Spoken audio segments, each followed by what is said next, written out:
जाने की इतनी जल्दी है? दे इधर थैली, बैग दे इधर। मैं नहीं जाने दूंगी तुझे, नहीं जाने दूंगी। कहाँ जा रही? ले, कहाँ जा रही? कल तक तो घर से बाहर नहीं निकलती थी। कहाँ जा रही? कहाँ? रुदू दादा को हम्पी दे, हम्पी दे। चल जा, जा उधर। रुदू दादा को प्यार कर, चल अभी नहीं मिलेगी ना। प्यार कर और हम्पी हक कर, हक कर, हक कर। मुझे नाही देगी। तेव्हा दूध तर गेलं उतायला। दोन्ही पातेल्यात दूध तापा ठेवलंय। इकडचं पातेल्यातलं आहे ना, मला वाटतं नासलंय, नाही नासलं अजून तरी बरं वाटतंय। आणि इकडच्या पातेल्यातून त्यांनी आणलंय आणि इकडच्या पातेल्यातले गिन्नीच्या मम्मीने दिले, कारण त्यांचं म्हणजे नाश झाला असतं ना, त्याच्यामुळे मग दोन्ही तापवलं। कारण पॉकेट मधलं दूध ना नाही ना तापवलं थोडा वेळ जरी तरी नासून जातं आतल्यात, त्याच्यामुळे तर दोन्ही दूध मी त्यात तापवून ठेवल्या। तर दूध उतू गेलं कारण गिन्नी चालली, म्हणजे गेले ते। तर आमच्या शेजारचं जे त्यांचं रूम आहे ना ती स्वतःची आहे त्यांची, पण ते कसं आता जॉब म्हटलं नाही, स्वतःचं घर जरी असलं ना तरी आपल्याला कुठे ना कुठे जॉबसाठी शिफ्ट व्हावंच लागतं। आणि त्यावेळेस म्हणजे इतक्या रडत होत्या ना की जाऊच नव्हतं वाटत त्यांना एकतर, कारण की तर सगळं आता जवळच्या आसपास ओळखीचे सगळे झालेले आहेत ना त्याच्यामुळे। आणि त्यात स्वतःचं घर सोडायचं म्हटलं ना की अजिबात नको वाटतं। भाड्याचं घर सोडायचं म्हटलं तर नुसता जीवातून असा हे होतं की बाबा नको। ते गेले तर मग आमचं इतर रडायला येते आम्हाला की ते गेले तरी आमचा पण एक दिवस असाच जाणार आहे असं वाटतंय, खूप म्हणजे कसं तरी होतंय। तर त्या मुंबईला शिफ्ट झाल्या बोरिवलीला, त्यांचं म्हणजे जॉबचं ट्रान्सफर झालं। खरं तर भरपूर दिवस झालं ते भैया जात होते, अपडाऊन करत होते, पण आता सारखं तर किती दिवस अपडाऊन करणार आणि ते ऑफिसवाले सारखंच पाठवतात त्यांना, त्याच्यामुळे त्यांनी शेवटी तिकडे जाण्याचा निर्णय घेतला।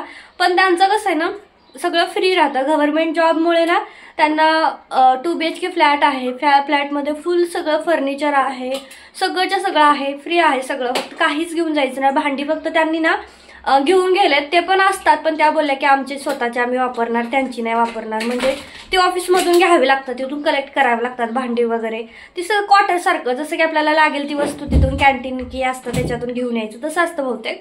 पण छान आहे, त्यांचं चांगलं असतं, तरी त्यांना जाऊच वाटत नव्हतं कारण स्वतःचं घर आहे इथं।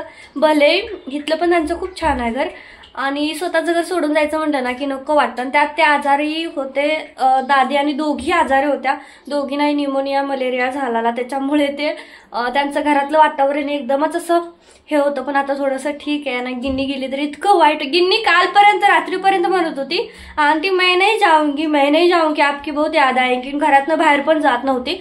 आणि आज मम्मी पप्पा निघाले त्याच्या पुढे लगेच बाय पण नाही काय नाही, पुढे चालली, लवकर चला, हात ओढून घेऊन जाते। पोरांचं असंच असतं। रुद्राला सुद्धा बघा, त्याला मी पहिल्यांदा सांगितलं की आपण आता नवीन घरी जाणार आहे तर नको म्हणत होता, आणि आता त्याला बोललं की भरूचला जायचं आहे तर म्हणे कधी जायचं, नुसता महाग लागलाय। रोज सकाळी झोपेतून उठतो म्हणतो आज जायचं का मम्मा, उद्या जाय का मम्मा, असं म्हणजे त्याचं सुरू असतं। तर त्याला इतकं म्हणजे जायची घाई लागली, तिथं काकी नसेल, कोणी नसेल, नवीन ओळखी होईपर्यंत घरात कोंडल्यासारखं राहील। इथे सगळी ओळख आहे तरी सुद्धा त्याला का जायचंय, तुला भरूचला का जायचंय?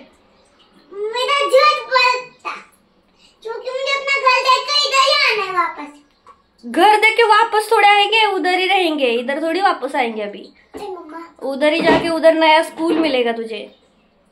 क्या सीनियर? हाँ, तर मला जायचं आहे, रुद्राचा अजून TC घ्यायचा आहे, स्कूलमध्ये जाऊन पण काहीच होत नाहीये कारण कामच इतकं। हा ना, हा ना, चला आता जायचंय। तर आमची जी भरूचची रूम आहे ना, म्हणजे बघत होतो तर ते फिक्स झालंय आता, म्हणजे रूम आम्ही फिक्स करून टाकली। रो हाऊस आहे, खाली आहे, बघितले होते आम्ही एक 2 BHK बघितला होता, तो पण आम्हाला छान वाटला, 9000 भाडं होतं, आणि जो 1 BHK आहे ना त्याला 8.5 होतं। मग म्हटलं 500 रुपये जास्त जातात तर 2 BHKच घेऊया, म्हणजे शिलाईसाठी सेपरेट रूम होऊन जाईल असं माझं चाललं होतं, ह्यांचं पण तेच चाललं होतं। पण त्या रूम मध्ये गॅलरी नाहीये, कपडे वगैरे डायरेक्ट खिडकीमध्ये सुकवायला टाकायचे, अशी गॅलरीच नाही। 2 BHK असून काही त्याचा फायदा नाहीये। किचन तर जसं हे आहे ना तसंच आहे अगदी, म्हणजे काही ट्रॉली नाहीये, काही सुद्धा नाहीये वेगळं असं भरण्या वगैरे ठेवायला, सॉरी। त्याच्यामुळे मग म्हटलं नंतर मग आम्ही तो म्हणजे थोडंसं कॅन्सल केला, आणि त्याचा थोडा वॉशरूमचा पण प्रॉब्लेम होता तर म्हटलं नकोच, म्हणून मग आम्ही नंतर आता रो हाऊस सारखा आहे, तुम्हाला फोटो टाकते घराच्या साईडला आहे, आम्ही तो बघितलाय। तो त्या ताईनीच म्हणजे व्हिडिओ कॉलवरतीच बघितला, ब्रोकर थ्रो बघितला, असं बघायला सांगितलं ना मिळत नाही, ब्रोकर थ्रो बघितला तरच लवकर भेटतात। ते जाणार होते आज 1 मे सुट्टी असल्यामुळे, ते म्हटले होते जातो, तर मग नंतर चला मग त्या ताई म्हटल्या राहू द्या तुम्ही नका येऊ, मी बघते, एवढ्या लांब नेण्यापेक्षा मीच बघते, आमच्या जवळच आहे. नंतर त्यांना समजलं की त्यांच्या जवळच आहे, त्यांच्या मिस्टरांनी सांगितल्यानंतर. त्याच्यामुळे मग आता ते बघितलं आणि फिक्स म्हणजे डिपॉझिट वगैरे सगळं देऊन टाकलं. आणि स्टार्टिंगलाच म्हणजे 1 BHK आहे, पण रॉ हाऊस असल्यामुळे कसं किचन वगैरे एकदम मोठं आहे. हे कसं एकदम असं कंजेस्टेड वाटते ते आतल्या आत असं गुदमरल्यासारखं. तर ते किचन मोठं आहे. माझ्या मशीनसाठी वगैरे म्हणा किंवा एखादं कपाट वगैरे मी किचनच्या ह्या साईडला भिंतीला पण ठेवू शकते, मसनी पण ठेवू शकते, असं मोठं किचन आहे. त्याच्यामुळे ते बरं वाटलं मला रॉ हाऊस. आणि बाहेर रुद्राला खेळायला रॉ हाऊस म्हणलं कसं आलं की ती घर त्यातलं बाहेरचा गार्डन वगैरे ते सगळं आपल्यालाच येऊन जातं. त्यामुळे मग रुद्रासाठी खेळायला पण बरं वाटलं. फ्लॅटमध्ये एकदम त्या आतल्या आत वाटतं गुदमरल्यासारखं. आणि एरिया पण छान आहे, सोसायटी पण छान आहे. आम्ही बघितलं बाहेरून पण एकदम क्लीन वाटलं, छान वाटलं. आणि कलर पण केलाय रूमला. तर म्हटलं ठीक आहे. तर त्याच्यामुळे मग छान वाटलं आणि फिक्स करून टाकले. तर आम्ही 4 तारखेला निघणार आहोत सकाळचं. रुद्राचा हे पण सर्टिफिकेट पण आम्ही ती दाखला पण TC पण केला अप्लाय. आता ते म्हणे 1 आठवडा लागतो. आता काय माहिती, त्यांना म्हटलं ते आम्ही जायच्या आधी दिला तर चांगलंच आहे. 1 आठवडा लागतो म्हणे. खरं तर लवकरच भरणार होते फॉर्म, पण वेळच भेटत नव्हता कामातून याच्यातून. आज त्यांना सुट्टी होती तर मग तेच गेलेत. तर आता माझा चाललाय स्वयंपाक, कारण की आम्ही जाणार आहोत तर नंतर भेटणं होतं नाही होतं. मग ते म्हणले की भरूचला, तर त्यांच्या मित्रांना जेवायला बोलवायचंय त्यासाठीच. खरं तर ज्यावेळेस आमच्या घरी कोणी जेवायला येतं ना मलाच टेन्शन येतं, बापरे जायचं 2 दिवसांनी, त्यांना आवडेल की नाही असं वाटत राहतं मला. तर बघू आता करते प्रयत्न, मी करत राहते. आवडला तर मी माझ्या परीने चांगलंच करण्याचा प्रयत्न करते खरं तर. पण बघू आता कसं होतंय. चांगलं बनतं मला ना, असं चांगलं बनवता येतं. तर बघू आता कसं होतंय. त्यामुळे म्हटलं मग ठीक आहे, म्हणलं नंतर भेटतो नाही भेटतो. तर त्या पोरांची पण इच्छा होती की चला म्हटलं आपण आपलं जेवायला बोलवूया त्यांना घरी. तर आज खूप लेट झालाय. आता पटकन मी स्वयंपाक आवरणार आहे, कारण पार्सल पण पॅक केले. आत्ता ते गेलेत, 1 वाजले, आत्ता गेलेत पार्सल घेऊन. कारण सगळं करायचं म्हटलं ना एकटीनं नाही होत. त्यांना माहित नसतं कुणाचं कुठलं पार्सल आहे, त्याच्यामुळे ते काहीच नाही करू शकत, पॅकिंग पण नाही करू शकत. कारण मला माहिती आहे ना कुणाचे किती ड्रेस आहेत, कुणाचं कशात पॅक करायचं आहे, असं त्यांना कळत नाही पटकन. मग मला तिथे सांगावं लागतं हे करा. मग त्यापेक्षा स्वतः केलेलं बरं. आणि ते खूप असं स्लो लिहितात वगैरे, मग मी एकदम फास्ट लिहित असते. त्याच्यामुळे मग मला ते माझं स्वतःची कामं स्वतः करायलाच बरं वाटतं. आणि त्यात हा मोबाईल पण खराब झालाय, मोबाईल पण घ्यावाच लागणार आहे. 2-3 दिवसात मोबाईल पहिले घ्यावा लागणार आहे.